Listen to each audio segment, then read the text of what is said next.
Perkenalkan, nama saya Abdul Latif dengan NPM 225009133 dari jurusan Agribisnis Fakultas Pertanian. Di sini saya akan menjelaskan tentang resum fonologi bunyi sebagai subsistem bahasa. Nah, bahasa bisa diartikan sebagai sistem lambang bunyi yang digunakan oleh para anggota kelompok sosial untuk bekerja sama atau berkomunikasi.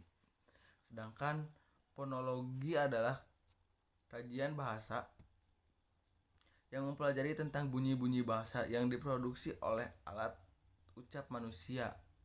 Bunyi memiliki dua unsur. Yang pertama segmental, contohnya vokal, contohnya a, i, u, e, o.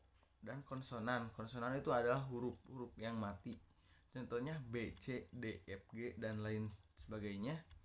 Yang ketiga ada diplong, contohnya pantai, pantai itu pakai i tapi dibacanya pantai pakai y. Nah, yang terakhir ada konsonan rangkap khusus, contohnya syarat, nah ditulisnya sy a, nah gitu, tapi dibacanya syarat. Dan ada juga khusus, sama seperti itu. Yang kedua ada suprasegmental, atau di luar bunyi tapi berpengaruh pada redaksi atau pemaknaan.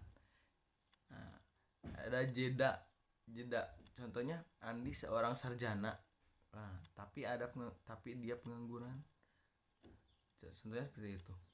Yang kedua ada penegakan, contohnya secara makna tidak berubah tapi secara kesan bisa berubah, nah itu penegakan.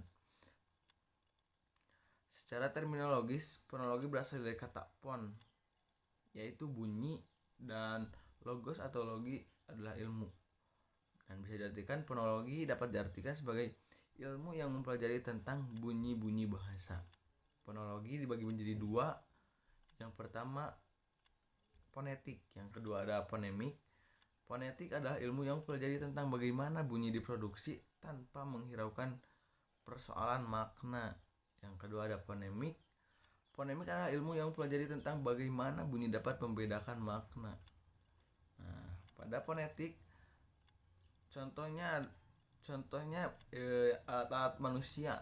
Di alat manusia contohnya, yang pertama ada bibir, lidah, gigi, rongga mulut, dan lain sebagainya, masih banyak. Tulisan fonetik dirancang untuk keperluan fonetik.